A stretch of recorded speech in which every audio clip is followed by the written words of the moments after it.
നമ്മുടെ ചാനലിൽ പുതിയൊരു സെഗ്മെൻറ്റ് തുടങ്ങാൻ പോവുകയാണ്. ലോകത്തുണ്ടായിട്ടുള്ളതിൽ വെച്ച് ഏറ്റവും നല്ല മാർഷൽ ആർട്ട് മൂവീസിനെ നിങ്ങൾക്കായി പരിചയപ്പെടുത്തുകയാണ് ഈ ഒരു സെഗ്മെൻറ്റിലൂടെ ഉദ്ദേശിക്കുന്നത്. മാർഷൽ ആർട്ടിനെയും ഇടിപ്പടങ്ങളെയും ഇഷ്ടപ്പെടുന്നവർ ഇപ്പോൾ തന്നെ സബ്സ്ക്രൈബ് ചെയ്ത് കൂടെ കൂടിക്കോളും. ഒന്നാമതായി ഞങ്ങൾ സെലക്ട് ചെയ്തത് അൺഡിസ്പ്യൂട്ടഡ് 3 എന്ന സിനിമയാണ്. നമ്മുടെ തന്നെ ഒരു സബ്സ്ക്രൈബറാണ് ഈ ഒരു സിനിമ സജസ്റ്റ് ചെയ്തത്. അപ്പോൾ നമുക്ക് വീഡിയോയിലേക്ക് കടക്കാം. Undisputed 3 the most underrated marshal art movie ever എന്ന് വേണമെങ്കിൽ പറയാം.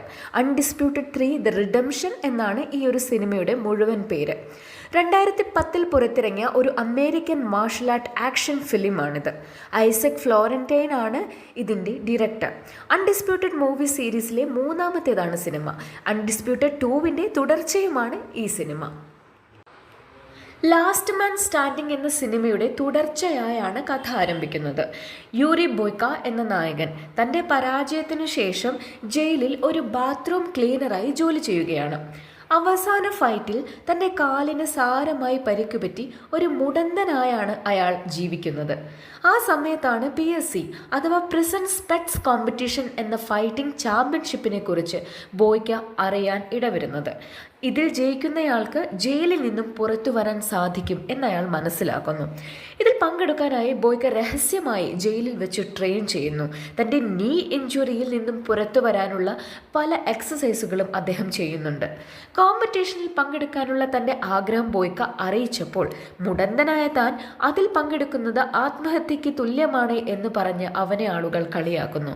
എന്നാൽ എല്ലാവരെയും അത്ഭുതപ്പെടുത്തി കറന്റ് PSC ചാമ്പ്യനായ വ്ളാഡിമിർ സ്യോക്കോവിനെ പരാജയപ്പെടുത്തി ബോയ്ക്ക വിജയിയാകുന്നു.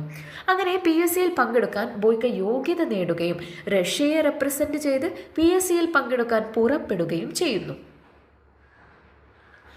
ജോർജിയയിലെ ഗോർജാൻ പ്രിസണിൽ വെച്ചാണ് കോമ്പറ്റീഷൻ നടക്കുന്നത്. അവിടെ ബോയ്ക്ക മറ്റു ഇൻ്റർനാഷണൽ ഫൈറ്റേഴ്സിൻ്റെ കൂടെ കോമ്പറ്റീഷന് തയ്യാറെടുക്കുന്നുണ്ട്. എന്നാൽ ജയിലിൽ അവരെ കൊണ്ട് ബലമായി ജോലി ചെയ്യിപ്പിക്കുന്നു. പകൽ മുഴുവൻ ക്വാറിയിൽ ജോലി ചെയ്യിച്ചതിനു ശേഷമാണ് അവരെ ഫൈറ്റിംഗ് റിങ്ങിലേക്ക് കൊണ്ടുപോകുന്നത്. എല്ലാ കണ്ടസ്റ്റൻസിനെ കൊണ്ടും ജോലി ചെയ്യിപ്പിക്കുമ്പോൾ കൊളംബിയൻ ഫൈറ്ററായ ഡോളറിന് മാത്രം സ്പെഷ്യൽ ട്രീറ്റ്മെൻറ്റ് ലഭിക്കുന്നത് ബോയ്ക്ക കാണുന്നു. ഡ്രഗും മറ്റു സൗകര്യങ്ങളും ഡോളറിന് മാത്രം കൊടുക്കുന്നു. തൻ്റെ എതിരാളിയായ അമേരിക്കൻ ഫൈറ്റർ ജെറിച്ചോയുമായി ബോയ്ക്ക ഒന്ന് കൊമ്പ് ഓർക്കുന്നുണ്ട്. തുടക്കത്തിൽ എതിരാളികളായി മാറുമെങ്കിലും പിന്നീട് ബോയ്ക്കയും ജെറിച്ചോയും ചങ്ങാതിമാരാകുന്നു. ബോയ്ക്ക പിന്നീട് മനസ്സിലാക്കുന്നു ടൂർണമെൻറ്റ് സത്യത്തിൽ കൊളംബിയൻ ഫൈറ്ററായ ഡോളറിന് അനുകൂലമായാണ് ചെയ്തു വച്ചിരിക്കുന്നത്. ബോയ്ക്കയും ടെർബോയും ടൂർണമെൻറ്റിൽ മികച്ച പ്രകടനം കാഴ്ചവെക്കുന്നു. അതോടെ അവരെ ഒതുക്കാൻ ജയിൽ അധികൃതർ തീരുമാനിക്കുന്നു. എന്നാൽ ബോയ്ക്കയും ടെർബോയും എല്ലാത്തിൽ നിന്നും കീഴടങ്ങാതെ മുന്നോട്ട് തന്നെ പോകുന്നു. ജയിൽ അധികൃതർ ടൂർണമെൻറ്റിനോട് ചേർന്ന് ഒരു ബെറ്റിംഗ് പരിപാടി നടത്തുന്നുണ്ട്. എല്ലാ പണവും ഡോളറിൻ്റെ മേൽ ഇൻവെസ്റ്റ് ചെയ്ത് ഡോളറിനെ ഫൈറ്റിൽ വിജയിപ്പിക്കുക എന്നതാണ് അവരുടെ ലക്ഷ്യം.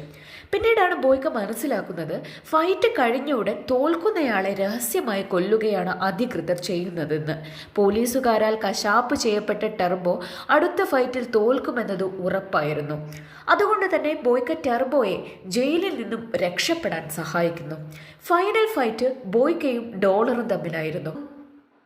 ഡ്രഗ് യൂസ് ചെയ്യുന്ന ഡോളറിനെ തോൽപ്പിക്കുന്നത് ബോയ്ക്കയ്ക്ക് എളുപ്പമായിരുന്നില്ല. എന്നാൽ ബോയ്ക്ക ഫൈറ്റിൽ ഡോളറിനെ കീഴ്പ്പെടുത്തുന്നു. ബോയ്ക്കയുടെ കാലിൻ്റെ ഇഷ്യൂ അറിയാവുന്ന ഡോളർ ബോയ്ക്കയുടെ കാലിനെ ലക്ഷ്യമാക്കി പ്രഹരിക്കുന്നു. ബോയ്ക്ക തോൽവിയുടെ വക്കത്തെത്തുന്നു. എന്നാൽ ഇച്ഛാശക്തി കൊണ്ട് ബോയ്ക്ക തിരിച്ചു വരികയും ഗ്രൗണ്ട് ഫൈറ്റിംഗ് മാത്രം ഉപയോഗിച്ച് ഡോളറിനെ കീഴ്പ്പെടുത്തുകയും ചെയ്യുന്നു. അങ്ങനെ PSCയിൽ ബോയ്ക്ക വിജയിയായി മാറുന്നു.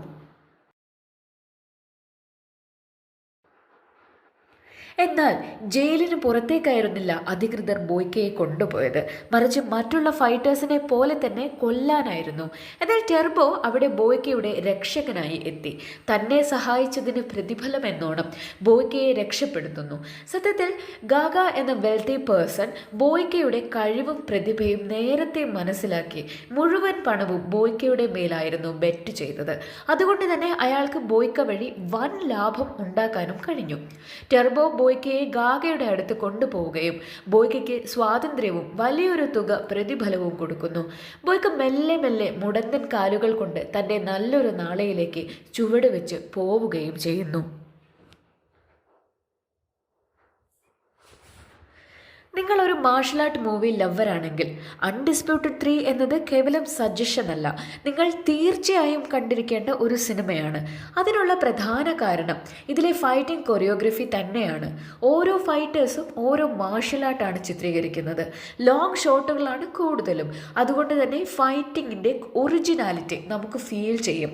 ഷേക്കി ക്യാമറ ട്രിക്കുകളോ ഫാസ്റ്റ് കട്ടുകളോ കൊണ്ടല്ല ഫൈറ്റിംഗ് ചിത്രീകരിച്ചിരിക്കുന്നത്. ബോയ്ക്ക എന്ന നായകൻ ഇതിൽ ഉപയോഗിച്ചിരിക്കുന്നത് ബോക്സിങ്ങും തൈക്കോണ്ടോയും ആക്രോബാറ്റിക്സും ചേർന്ന ഒരു രീതിയാണ്. എടുത്തു പറയേണ്ട ഒരു ഫൈറ്റർ ലത്തീഫ് ക്രൗഡർ ആണ്. ബോയ്ക്കയും ലത്തീഫ് ക്രൗഡറും തമ്മിലുള്ള fight one of the best fight ever made ആയി തോന്നിയിട്ടുണ്ട്. പോയ്ര എന്ന ബ്രസീലിയൻ മാർഷൽ ആർട്ടാണ് ലത്തീഫ് കാഴ്ചവെക്കുന്നത്. ഒരുപാട് ഫൈറ്റുകൾ ചിത്രത്തിലുണ്ടെങ്കിലും ക്ലൈമാക്സ് ഫൈറ്റ് തരുന്ന സാറ്റിസ്ഫാക്ഷൻ ലെവൽ അത് വേറെയാണ്. സ്കോട്ട് അറ്റ്കിൻ ആണ് ബോയ്ക്ക എന്ന ക്യാരക്ടറിനെ അവതരിപ്പിച്ചിരിക്കുന്നത്.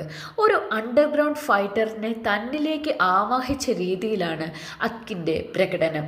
രൂപം കൊണ്ടും ശരീരഘടന കൊണ്ടും ബോയ്ക്ക എന്ന കൾട്ട് ക്യാരക്ടറിനെ അനശ്വരമാക്കാൻ സ്കോട്ട് അറ്റ്കിന് കഴിഞ്ഞിട്ടുണ്ട്. കമ്പ്യൂട്ടർ ഗ്രാഫിക്സിനെയോ റോപ്പിനെയോ ആശ്രയിക്കാതെ സ്വയം തന്നെയാണ് അറ്റ്കിൻ ഫൈറ്റ് സീനുകൾ കൈകാര്യം ചെയ്തിരിക്കുന്നത്. മുറിവേറ്റിരിക്കുന്ന, അപമാനിക്കപ്പെട്ട, എന്നാൽ തോൽക്കാൻ തയ്യാറാകാത്ത ശക്തനായ ബോയ്ക്ക എന്ന ക്യാരക്ടറായി സ്കോട്ട് അറ്റ്കിൻ സത്യത്തിൽ നിറഞ്ഞാടുകയായിരുന്നു. സ്കോട്ട് അറ്റ്കിൻ തന്റെ ഇന്റർവ്യൂവിൽ താൻ ചെയ്ത ഏറ്റവും അഭിമാനകരമായ ക്യാരക്ടറായി ബോയ്ക്കയെയും അൺഡിസ്പ്യൂട്ടഡ് 3യെയും വാഴ്ത്തുന്നുണ്ട്. ടെർബോയും ബോയ്ക്കയും തമ്മിലുള്ള കണക്ഷൻ വളരെ മനോഹരമായി ചിത്രീകരിച്ചിട്ടുണ്ട്.